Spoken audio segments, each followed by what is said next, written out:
at papurihan magpakailanman.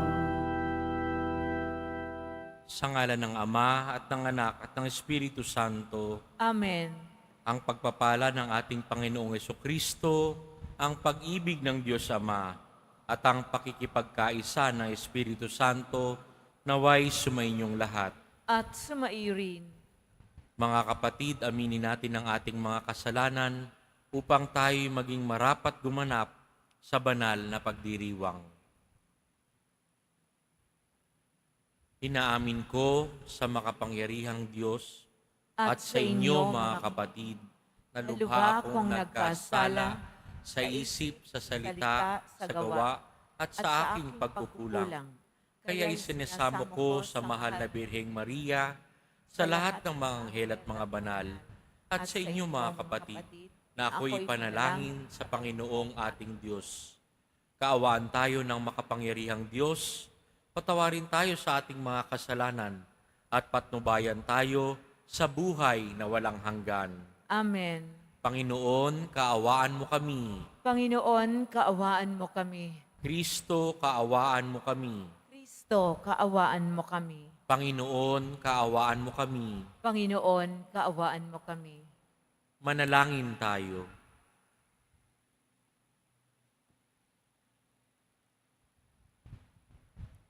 Ama naming makapangyarihan, sa tulong ng mga apostol, ipagtanggol mo ang iyong sambayanan upang ang mga pinagbuhatan ng aming unang pagkakilala sa iyo ay maging tagapagdulot ng ibayong pagpapala mo hanggang sa katapusan ng mundo. Iniluluhog namin ito sa pamamagitan ni Jesucristo kasama ng Espiritu Santo magpa sa walang hanggan. Amen. Magsiupo muna po ang lahat. Ang simula ng aklat ng pahayag. Ito ang paghahayag ng Diyos kay Hesu Kristo at kanya namang inihayag kay Juan na alipin niya. Sa pamamagitan ng anghel, ang layo ng paghahayag na ito'y ipabatid sa mga alipin ng Diyos ang mga bagay na malapit nang maganap. Ito ang patotoo ni Juan sa mga nakita niya tungkol sa inihayag ng Diyos at pinatunayan ni Hesu Kristo. Mapalad ang bumabasa ng aklat na ito, ang mga nakikinig sa hulang inihahayag nito at tumutupad sa nasusulat dito. Sapagkat ang lahat ng ito'y malapit nang maganap. Buhat kay Juan sa 7 simbahan sa Asya. Sumainyo ang pagpapala at kapayapaan mula sa Diyos, Diyos sa kasalukuyan, sa nakaraan at siyang darating, at mula sa 7 espiritong nasa harap ng kanyang trono. Narinig ko ang Panginoon at sinabi niya sa akin, isulat mo sa anghel ng simbahan sa Efeso. Ito ang ipinasasabi ng may hawak ng 7 bituin sa kanyang kanang kamay. Ang lumalakad sa gitna ng 7 ilawang ginto.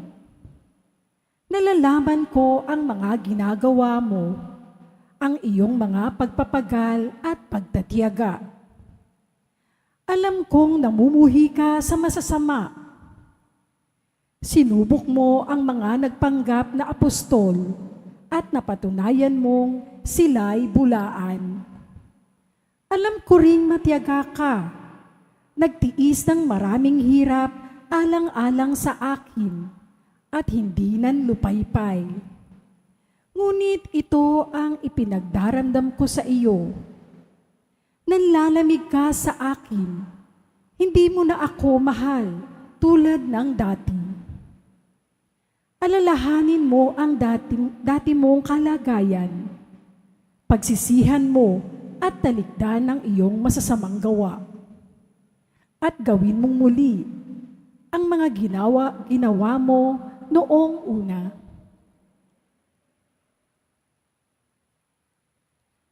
ang salita ng Diyos. Salamat sa Diyos. Kakain ang magwawagi sa puno ng buhay lagi. Kakain ang magwawagi sa puno ng buhay lagi. Mapalad ang taong hindi naaakit niyong masasama upang sundan niya ang kanilang payot maling halimbawa.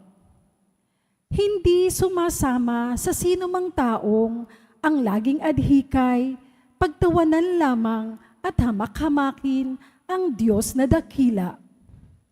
Nagagalak siyang laging magsaliksik ng banal na aral. Ang utos ng poon, siyang binubuhay sa gabi at araw. Kakain ang magwawagi sa puno ng buhay lagi. Ang katulad niya'y isang punong kahoy sa tabing batisan. Sariwa ang dahot, laging namumunga sa kapanahunan. At anumang gawin ay nakatitiyak na magtatagumpay. Kakain ang magwawagi sa puno ng buhay lagi. Ngunit ibang-iba ang masamang tao, ipa ang kawangis. Siya'y natatangay at naipapadpad kung hangi umihip. Sa taong matuwid ay Panginoon ang siyang mag-iingat. Ngunit kailanman ang mga masama ay mapapahamak. Kakain ang magwawagi sa puno ng buhay lagi. Tumayo na po ang lahat.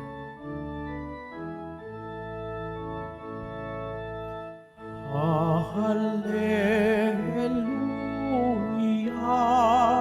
Hallelujah, Hallelujah, Hallelujah.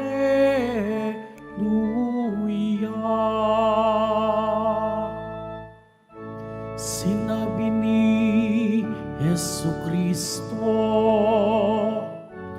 ako ang ilaw ng mundo at buhay ng alagad ko. Hallelujah, Hallelujah, Hallelujah, Hallelujah.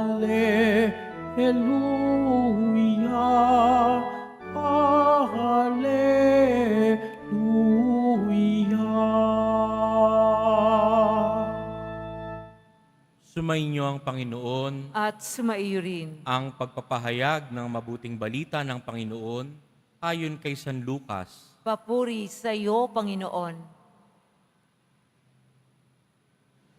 Malapit na si Jesus sa Jericho at dooy may isang lalaking bulag na nakaupo sa tabi ng daan at nagpapalimos. Nang marinig nitong nagdaraan ang maraming tao, itinanong niya kung ano ang nangyayari. Nagdaraan si Jesus na taga Nazaret, sabi nila. At siya'y sumigaw, Jesus, anak ni David, mahabag po kayo sa akin. Sinaway siya ng mga nasa unahan, ngunit lalo pa niyang nilakasan ang sigaw, anak ni David, mahabag po kayo sa akin. Kaya tumigil si Jesus at iniutos na dalhin sa kanya ang bulag. Inilapit nga ito at tinanong ni Jesus, ano ang ibig mong gawin ko sa iyo? Panginoon, ibig ko po sana'y manumbalik ang aking paningin, sagot niya. At sinabi ni Jesus, mangyari ang ibig mo. Pinagaling ka dahil sa iyong pananalig. Noon din, nakakita siya at sumunod kay Jesus at nagpasalamat sa Diyos. Nang makita ito ng mga tao, silang lahat ay nagpuri sa Diyos. ang mabuting balita ng Panginoon. Pinupuri ka namin, Panginoong Heso Kristo. Magsipuan lahat.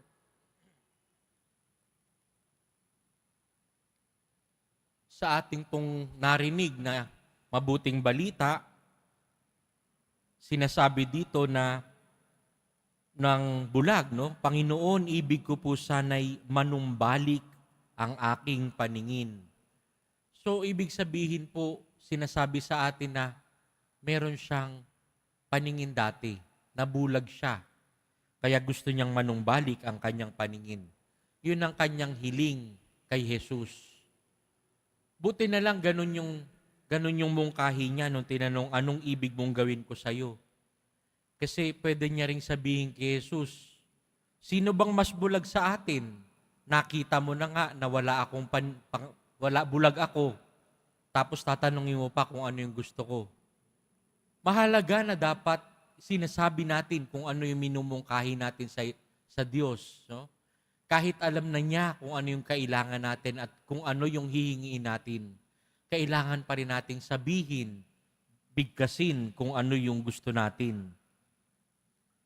Kadalasan po sa ating mga hinihingi, kadalasan po hindi po sinasagot ng Diyos o sinasabi, antay lang, hindi pa ngayon yung panahon para ibigay ko sa iyo yan. O kaya, mas madalas yung sasabihin na, hindi para sa iyo yan, may mas mabuti akong ibibigay para sa iyo. Makakasama sa iyo yan, kaya hindi ko ibibigay. Pero, kapag nagtugma yung ating hinihiling at yung kagustuhan din ng Diyos, agad-agad nangyayari, katulad nung nasa ating ebanghelyo ngayon. Gusto niyang makakita, pero bukod sa pisikal na pagkakakita, binigay din ng Diyos yung mata ng pananampalataya. Kung kaya't pagkatapos na maibigay sa Kanya, yung paningin, sumunod na siya kay Jesus. Pumunta na siya kay Jesus, naging disipulo na siya at apostol.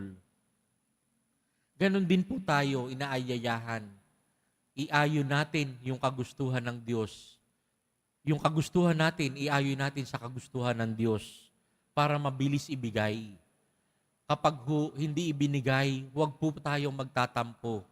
Isipin po natin, yun ba talaga ang gusto sa atin ng Diyos? O baka mapapasama lang tayo at mapapahamak? O kaya kung mabuti naman, baka wala pa sa tamang timing. Baka inaantay pa ng Diyos kung kailan dapat ibigay, nang sa gayon talagang ma-appreciate natin yung bibigay niya sa atin. Sa panahon pong ito, marami hong bulag, pero mas marami hong nagbubulag-bulagan. Kasama po tayo doon. Kaya hilingin po natin sa Diyos na buksan ang ating mata, buksan para makita natin ang mga taong nangangailangan ng Kanyang kalinga at ng Kanyang pag-ibig. Amen.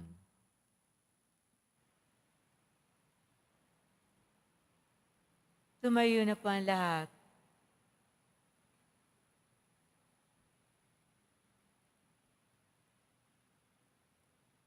Minamahal ko mga kapatid, hilingin natin sa Diyos Ama na buksan ang ating mga mata upang malinaw nating makita ang Kanyang daan at sundan siya ng buong puso. Ang ating pong itutugon, Panginoon, sinagan mo kami ng iyong liwanag. Panginoon, sinagan mo kami ng iyong liwanag. Ang mga pinuno ng simbahan, sa pamamagitan ng kanilang huwarang pamumuhay, naway maipakita sa atin ang daan patungo sa kaharian ng Diyos amang nasa langit. Manalangin tayo. Panginoon, sinagan mo kami ng iyong liwanag. Sa pamamagitan ng ating paggawa ng kabutihan, naway palagi nating bigyan pansin ang mga hinahatulan, tinanggihan at hindi minamahal sa ating lipunan. Manalangin tayo. Panginoon, sinagan mo kami ng iyong liwanag. Katulad ng bulag ng Jericho, tayo naway magkaroon ng matatag na pananalig sa nakapagpapagaling na presensya ni Jesus at sundan siya sa daan ng buhay. Manalangin tayo. Panginoon, sinagan mo kami ng iyong liwanag. Ang mga may sakit at mga nagdurusa sa kalabuan ng paningin o pagiging bulag, naway makatagpo ng kagalingan at kasiyahan. Manalangin tayo. Panginoon, sinagan mo kami ng iyong liwanag. Ang mga yumao, naway tumanggap ng walang hanggang kapayapaan at liwanag sa kaluwalhatian ng kaharian ng Diyos. Manalangin tayo. Panginoon, sinagan mo kami ng iyong liwanag. Tahimik tayong manalangin para sa mga intensyon sa misang ito, pati na rin ang ating mga personal na kahilingan.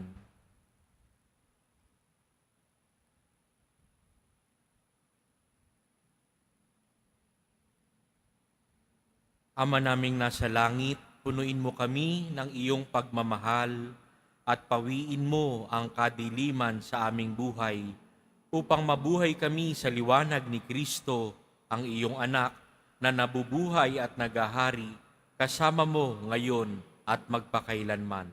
Amen. Magsiyo po ang lahat.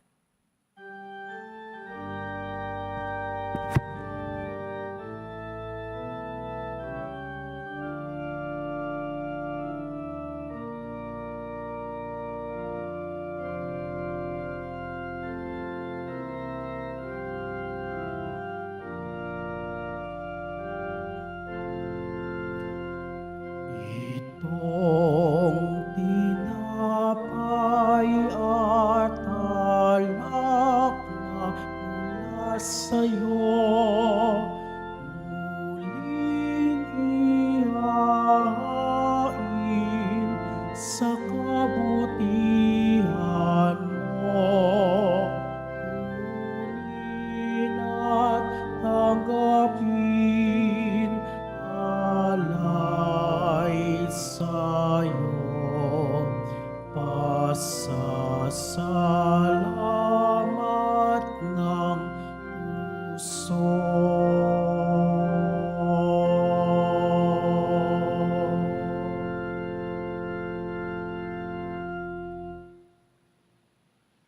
Tumayo na po ang lahat.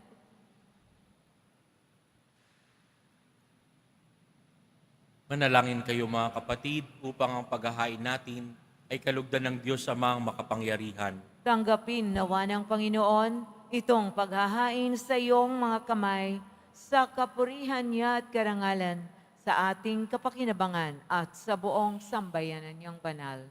Ama naming lumikha, sa aming paghahain ng paglilingkod sa iyo, hinihiling namin kami kaawaan mo upang ang katotohanang ipinamanam sa amin ng paglilingkod ni na Apostol San Pedro at San Pablo ay manatiling dalisay sa kaibuturan ng aming pagkatao sa pamamagitan ni Jesucristo kasama ng Espiritu Santo magpa sa walang hanggan. Amen. Sumainyo ang Panginoon. At sumayo rin. Itaas sa Diyos ang inyong puso at diwa. Itinaas na namin sa Panginoon. Pasalamatan natin ang Panginoong ating Diyos. Marapat na siya ay pasalamatan.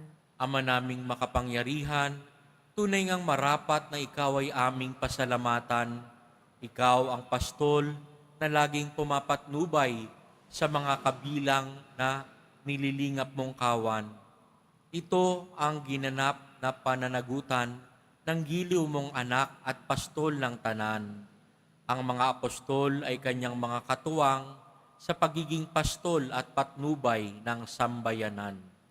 Kaya kaisa ng mga anghel na nagsisiawit ng papuri sa iyo nang walang humpay sa kalangitan, kami nagbubunyi sa iyong kadakilaan. Santo, Santo, Santo, Panginoong Diyos ng mga hukbo, napupuno ang langit at lupa ng kadakilaan mo, o sana sa kaitaasan. Pinagpala ang naparirito sa ngalan ng Panginoon, o sana sa kaitaasan. Magsiluhod po ang lahat.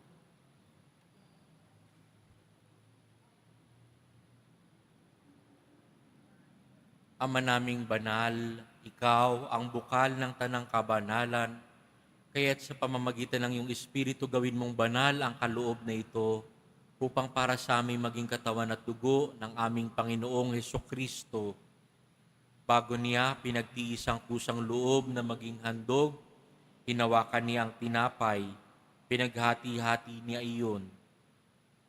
Hinawakan niya ang tinapay, pinasalamatan kanya, pinaghati-hati niya iyon. Iniabot sa kanyang mga alagad at sinabi, "Tanggapin ninyong lahat ito at kanin, ito ang aking katawan na ihahandog para sa inyo."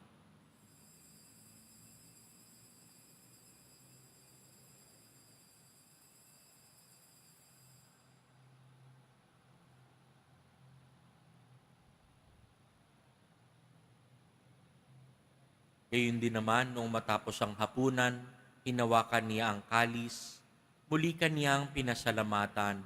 Iniabot niya ang kalis sa kanyang mga alagad at sinabi, "Tanggapin ninyong lahat ito at inumin.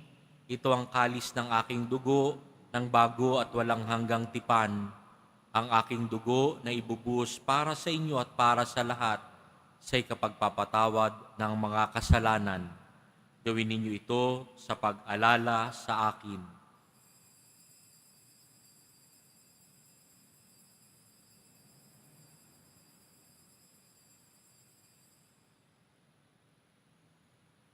Tumayo na po ang lahat. Ipagbunyi natin ang misteryo ng pananampalataya. Si Kristo ay namatay, si Kristo ay nabuhay, si Kristo ay babalik sa wakas ng panahon. Ama, ginagawa namin ngayon ang pag-alala sa pagkamatay at muling pagkabuhay ng iyong anak, kaya't iniaalay namin sa iyo ang tinapay na nagbibigay buhay at ang kalis na nagkakaloob ng kaligtasan. Kami nagpapasalamat dahil kami iyong minarapat na tumayo sa harap mo para maglingkod sa iyo. Isinasamo namin kaming magsasalo-salo sa katawan at dugo ni Kristo ay mabuklod sa pagkakaisa sa pamamagitan ng Espiritu Santo. Ama, lingapin mo ang iyong simbahang laganap sa buong daigdig. Puspusin mo kami sa pag-ibig kaysa ni Francisco na aming Santo Papa at ni Jose na aming Obispo at ng Tanang Kaparian. Alalahanin mo rin ang mga kapatid naming nahimlay nang may pag-asang sila'y muling mabubuhay, gayon din ang lahat ng mga pumanaw. Kaawaan mo sila at patuloyin sa iyong kaliwanagan. Kaawaan mo at pagindapatin kaming lahat na makasalo sa iyong buhay na walang wakas. Kaysa ng mahal na Birheng Maria na Ina ng Diyos, ng kabiyak ng puso niyang si San Jose, kaysa ng mga apostol at ng lahat ng mga banal na namuhay dito sa daigdig ng kalugod-lugod sa iyo, may pagdiwang nawa namin ang pagpupuri sa ikararangal mo sa pamamagitan ng iyong anak na aming Panginoong Hesukristo. Sa pamamagitan ni Kristo, kasama niya at sa Kanya, ang lahat ng parangal at papuri ay sa iyo, Diyos sa mga makapangyarihan, kasama ng Espiritu Santo, magpa sa walang hanggan. Amen. Sa tagubilin ng mga nakagagaling na utos sa turo ni Jesus, ipahayag natin ang lakas loob. Ama namin, sumasalangit ka, sambahin ang ngalan mo, mapasa amin ang kaharian mo, sundin ang loob mo, dito sa lupa para ng sa langit. Bigyan mo kami ngayon ng aming kakanin sa araw-araw at patawarin mo kami sa aming mga sala para ng pagpapatawad namin sa mga nagkakasala sa amin. At huwag mo kami ipahintulot sa tukso at iadya mo kami sa lahat ng masama. Hinihiling namin kami iadya sa lahat ng masama, pagkalooban ng kapayapaan araw-araw, iligtas sa kasalanan at ilayo sa lahat ng kapahamakan. Samantalang aming pinananabikan ang dakilang araw ng pagpapahayag ng tagapagligtas naming si Jesucristo. Sapagkat iyo ang karian at ang kapangyarihan at ang kapurihan magpakilanman. Amen. Panginoong Jesucristo, sinabi mo sa iyong mga apostol, "Kapayapaan ang iniiwan ko sa inyo, ang aking kapayapaan ang ibinibigay ko sa inyo." Tunghayan mo ang aming pananampalataya at huwag ang aming paulit-ulit na pagkakasala. Pagkalooban mo kami ng kapayapaan at pagkakaisa ayon sa iyong kalooban, kasama ng Espiritu Santo magpa sa walang hanggan. Amen. Ang kapayapaan ng Panginoon ay laging sumainyo. At sumayo rin. Magbigayan kayo ng kapayapaan sa isa't isa. Kordero ng Diyos na nag-aalis ng mga kasalanan ng sanlibutan, maawa ka sa amin. Kordero ng Diyos na nag-aalis ng mga kasalanan ng sanlibutan, maawa ka sa amin. Kordero ng Diyos na nag-aalis ng mga kasalanan ng sanlibutan, ipagkaloob mo sa amin ang kapayapaan. Lumuhod po tayo.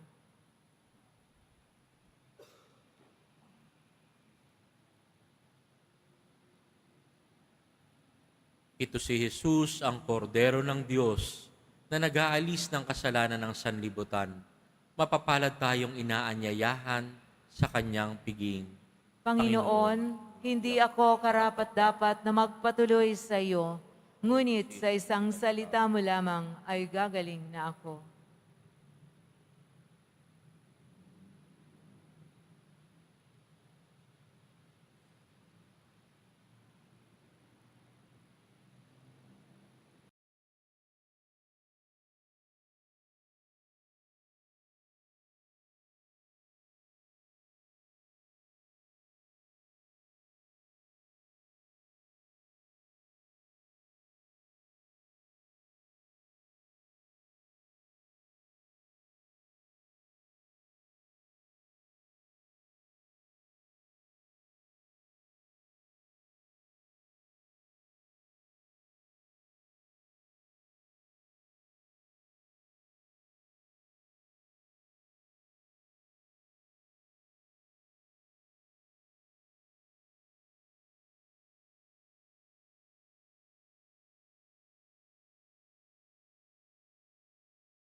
Tumayo na po ang lahat.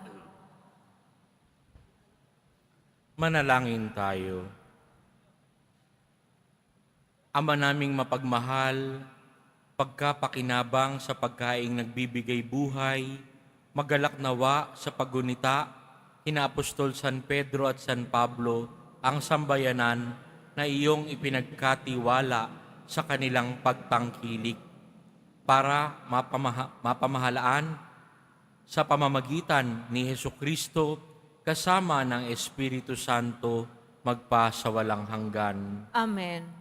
Mga kapatid, ating ipagdasal ang ating mga minamahal na yumao at ang lahat ng mga kaluluwa sa purgatorio. Panginoong naming Diyos, Ama namin, Ikaw po ang dahilan ng aming pagsilang. Sa iyo galing ang aming hiram na buhay. Buong kababaang loob po kaming nananalangin at kami nagmamakaawang kalugdan mo po ang mga kaluluwa ng mga pumanaw na sa mundong ito. Sila naway magkamit ng buhay sa iyong piling. Alisin mo ang anumang mga karumihan at kasalanan upang sila ay maging marapat sa iyong walang hanggang kalinisan.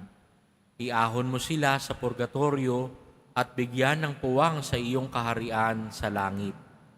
Kapayapaan kailanman ang igawad ng may kapal sa mga yumaong nagsipanaw. Sila naway silayan ng iyong ilaw na walang hanggan. Amen. Mapanatag nawa sila sa kapayapaan. Amen.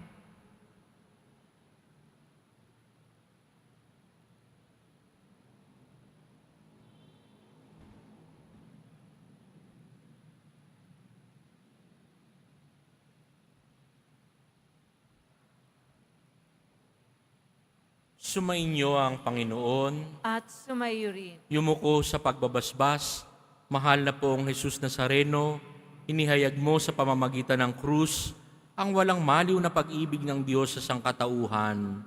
Pakinggan mo ang kahilingan ng iyong angkan na nagsusumamo sa iyo. Makamtanawa nila ang iyong katugunan at tanggapin ang kasagutan na may utang na loob na tinatanaw. Basbasan din po ninyo ang mga daladala nilang mga imahen at dasalan. Sa pamamagitan ng bendisyon na ito, naway maalala nila ang mga pangako nila noon sa binyag, na ikaw ang kanilang iibigin at paglilingkuran bilang Panginoon magpa sa walang hanggan. Amen. At pagpalain kayo ng makapangyarihang Diyos, Ama, Anak, at Espiritu Santo. Amen. Humayo kayong taglay ang kapayapaan at pag-ibig ng Poong Jesus Nazareno. Salamat sa Diyos.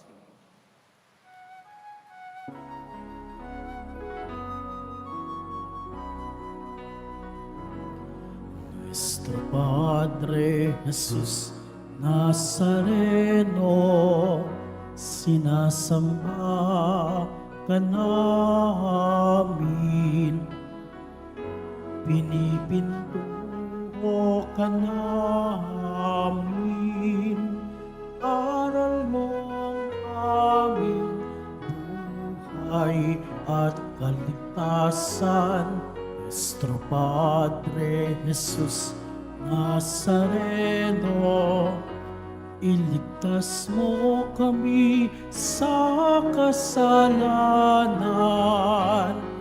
Ang krus mong kinamatayan ay sagisag ng aming kaligtasan. Nuestro Padre Jesus Nazareno, dinarangal ka namin.